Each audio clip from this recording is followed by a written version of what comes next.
Regresamos a Camino a los Pinos. Estamos conversando con Abraham Zamora Torres, él es presidente de la Cámara Nacional de Aerotransportes. Abraham, antes de ir al corte, comentábamos cuáles eran las condiciones del sector aeronáutico. Hubo un momento, en el 2006, en que hubo una explosión, muchas aerolíneas. La apuesta a la política pública fue que hubiera muchos actores en el mercado, pero el esfuerzo parece que no fue el correcto porque a los 3 años quebraron. ¿Qué pasó? Mira, efectivamente, en 2005 y 2006 surgieron alrededor de 6, 8 nuevas concesiones para ofrecer aviación regular, esto es, empresas que pueden, digamos, de manera programada, hacen vuelos independientemente de charteras, que también surgieron algunas charteras. Sin embargo, y eso fue muy bueno en términos de alternativas para el consumidor, de encontrar buenos precios y alternativas en el mercado. Sin embargo, creemos que se cuidó poco la sustentabilidad financiera de estas empresas y de la industria en general. Entonces, ¿qué fue lo que comenzó a ocurrir? Y es un poco lo que mencionaba yo anteriormente respecto de los ciclos, que con tantas empresas y sin que la autoridad regulatoria vigilara las condiciones de sustentabilidad financiera de las empresas, se dio una guerra de precios muy importante que acabó generando en que varias de estas empresas abandonaran el mercado. ¿Por qué? Porque si bien fue bueno para el consumidor en términos de opciones, en términos de precios, al final eran empresas, en su mayoría, nadie estaba siendo rentable en el mercado, y uno de los elementos que debe tener una política aeronáutica hacia futuro es pensar en 2 factores al menos, en la seguridad de las operaciones, por supuesto, y esa es la parte regulada que mencionábamos, técnica, operativa, y segundo, en que la industria debe ser una industria sustentable en el futuro, financieramente. ¿Por qué? Porque eso es lo que puede ayudar a que estos ciclos sean menos pronunciados en el futuro. Si bien es bueno que existan más empresas, la competencia no debe ser vista por el número de empresas, sino por la cantidad, más bien por la fortaleza de los competidores. Pueden estar 4 o 5 empresas muy fuertes compitiendo y llevar beneficios al consumidor, en lugar de estar 14, como en su momento se logró, en que no estaban sólidas y acabaron generando un efecto digamos, nocivo después al consumidor. ¿Por qué pensamos que la sustentabilidad financiera es indispensable? Porque es la única que puede garantizar a largo plazo que existan tarifas más bajas. Si hay sustentabilidad financiera de las empresas, son empresas sólidas, va a haber más inversiones, va a haber más empleos, va a haber más aviones, más asientos en el mercado y con eso mejores precios.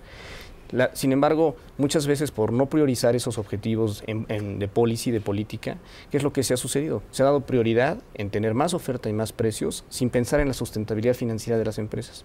Entonces, eso es un efecto temporal, sí, meramente artificial, que ocurre por meses o un par de años y después volvemos a tarifas más altas y volvemos también a condiciones de mercado, de competencia que no necesariamente beneficia al consumidor. Entonces nosotros sí creemos que debe haber una política aeronáutica, una política pública de aviación que también piense en la sustentabilidad financiera de la industria, ¿sí? El regulador, en este caso la Secretaría de Comunicaciones y Transportes, debe tener en mente para los modos de transporte en general y en particular para la aviación, que debe existir una solidez financiera de la industria, porque a la larga es la única que va a hacer que los beneficios de la competencia y los beneficios al consumidor sean permanentes, ¿no?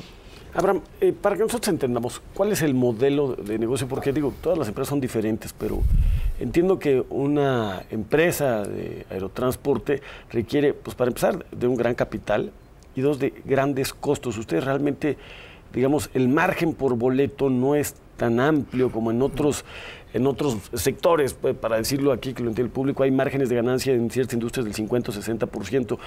En la industria aeronáutica es mucho menor, pero en realidad ganan por volumen. O sea, se requiere también que se consolide el número de pasajeros. Esa es muy buena pregunta y me da opción de platicar al menos 2 cosas. Primero, efectivamente, los márgenes en la industria aérea son muy reducidos. ¿Por qué? Porque en general la estructura de costos del sector es muy grande, ¿no? Y en México en particular tenemos una estructura de costos que en promedio es más alta que en el resto del mundo. Es caro operar en México. ¿Por qué? Aerolíneas. ¿Por qué? Porque pagamos, digamos, más en algunos conceptos. Voy a mencionar 4 o 5 conceptos. Uno, en combustible, tenemos un solo proveedor de combustible, que es Pemex ASA, ¿sí? Y eso genera un sobreprecio en el combustible de alrededor del 8-10%. ¿Por qué? Porque es caro el costo del transporte. En México no se han construido ductos para la turbocina más que en el aeropuerto de la Ciudad de México. En todos los demás aeropuertos llega la turbocina por transporte terrestre, lo cual pues tiene implicaciones en costo. Somos más caros también en los servicios aéreos de la navegación. Lo que cobra el CNEAM son derechos que se cobran bajo la Ley Federal de Derechos que no tienen nada que ver con el costo del servicio. El CNEAM cobra unos derechos a través de la ley Hacienda y la provisión del servicio cuesta tanto. Y normalmente entonces hay una diferencia de un 15 o 20% de derechos que se recaudan por ese servicio que no tienen que ver nada con el costo y que sirven para financiar otros rubros del gasto público. Otro costo adicional es los aeropuertos. Digamos, la regulación tarifaria hace que lo que se cobra en los aeropuertos, los servicios aeroportuarios y los TUAS, de alguna manera vayan incrementándose y no se ha logrado trasladar nada de eficiencia de los aeropuertos para beneficio de los costos en la industria. O sea, los costos se van a seguir en esta estructura de costos de operación locales son en realidad impuestos indirectos o impuestos en especie para operadores extranjeros, ¿no? Porque finalmente es una forma de buscar que las líneas aéreas extranjeras que vienen a México paguen costos de este tipo y sirvan como elementos de recaudación directa. Y eso hace poco competitiva a la industria desde el punto de vista nacional, ¿no? Y algo que tiene que ver mucho con lo que ustedes ambos comentaban es al final con el tema de precios, ¿no? Somos una industria, digamos, en los años anteriores, como se mencionó, hubo tarifas más accesibles al consumidor, pero eran tarifas insostenibles. Ninguna aerolínea en México ganaba dinero con esas tarifas. Entonces, con esa estructura de costos, en realidad los márgenes son muy chicos. Las tarifas necesariamente tienen que estar en lo que están hoy, si es que queremos empresas rentables, que es parte un poco de esto que hablábamos de la solidaridad financiera, porque la estructura de costos es muy apretada. Déjenme darles un dato adicional. Normalmente de lo que cuesta un boleto de avión, alrededor del 35% es una parte de ingreso que recauda la aerolínea para terceros, ya sea con el IVA, el CNEAM, que les mencionaba yo, los TUAS que van para los aeropuertos, pagamos un DNI, que es el derecho de no inmigrante que pagan los turistas extranjeros por venir a México, el DSM, que es el derecho de servicios migratorios, que pagamos todos los que volamos fuera de México, seamos nacionales o extranjeros. Entonces, todo lo que recaudamos para terceros es el 35% del boleto. En otro 40% es alrededor de estos tipos de costos que son oligopólicos o monopólicos, como el combustible, los servicios aeroportuarios, y algunas empresas pues tienen un costo laboral bastante rígido. El combustible tiene alto costo y tiene impuesto específico. Además tiene impuesto, cosa que en otros países del mundo no está grabado. El IVA del combustible no está grabado. Aquí está grabado y lo tienes que deducir después, ¿no? Pero sí tiene, de inicio sí tiene un gravamen. Entonces, más o menos el 35 se recauda para terceros, otro 35, 40 va para costos que son, inflexibles, ¿no? Exacto. Y solamente de lo que recauda, de lo que cobra una aerolínea de un boleto de avión, alrededor de un 25-30% es lo que en realidad le queda a la aerolínea para pagar gastos de administración, comisiones a agencias de viajes, pues todos los gastos operativos en realidad de la empresa, ¿no? Entonces, en el boleto, el usuario está en el costo final, tiene incluidos todos estos costos implícitos que no se desglosan, ¿verdad? Y quizá es uno de los elementos que implica el costo alto de un boleto cuando tiene todos esos costos implícitos. Sí. Segundo punto, quizá la parte trascendente, es que le está pasando a la industria lo mismo que le pasa a las comunicaciones de televisión y radio. Los legisladores no conocen estas industrias y legislan pensando, en el caso de la industria de la aviación civil, que es una industria de lujo, cuando es una industria de servicio. Y en un país como México, con las distancias que tenemos, sí, claro, necesariamente tenemos que entender que cada día más la estructura económica, los elementos de eficiencia en traslado de personas y bienes y servicios, tienen que estar orientados en una política de Estado, ni siquiera en un conjunto de políticas públicas, en una política de Estado, que candidatos y partidos vayan pensando cómo activar el crecimiento de esta industria, que tendrá un gran beneficio en el comercio exterior, en el turismo, en la actividad de espectáculos, en la actividad cultural y sobre todo en toda la parte de desarrollo de tecnologías que una industria de este tipo tiene, ¿no? No, de acuerdo, Lorenzo, porque y efectivamente nosotros en la aviación hemos buscado que se le vea diferente la aviación, que la vea diferente, digamos, el Poder Ejecutivo, Efectivamente la tiene que ver distinta el Poder Legislativo.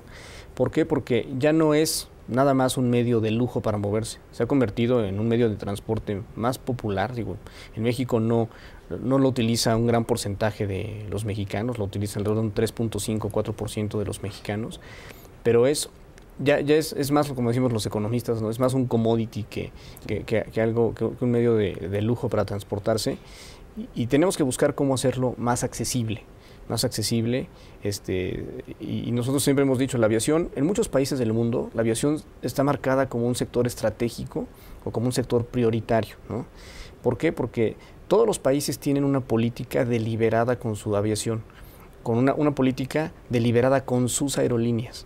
Y la tienen lo mismo los chilenos, que los panameños, que los europeos, quien sea, y los señores que piensan más en el libre mercado, que son los americanos. Todos tienen una política deliberada en la aviación que tienen y ciertas condiciones para sus aerolíneas, ¿no? En México no hemos pedido nosotros a las aerolíneas ningún tipo de protección, ni subsidios, ni ningún tipo de trato especial, pero sí hemos pedido que se dé una definición de política considerando la aviación algo diferente, porque siempre la perspectiva es que ayudar a la aviación, dar algo para la aviación, poner algún incentivo para que exista, por ejemplo, más aviación regional, es ayudarle a un porcentaje mínimo de mexicanos y que de alguna manera no vale la pena, ¿no? Entonces nosotros sí creemos que, sin pedir ninguna condición especial, sí se tiene que ver a la aviación como un sector estratégico, como un sector prioritario, como en la mayor parte del mundo se ve y se hace de manera efectiva en casi todos los países. No, y que además hay que hacer crecer para que más mexicanos se transporten vía aérea, ¿no? Justamente sí. El problema no es que sean pocos, ese es el problema. Vamos a un corte, Abraham. Estamos en Camino a Los Pinos. Por favor, sus comentarios son muy importantes para nosotros. Ahí en la pantalla tiene nuestro Twitter, nuestro buzón de voz, Facebook, etcétera. Vamos a un corte y regresamos para seguir conversando sobre la industria aeronáutica.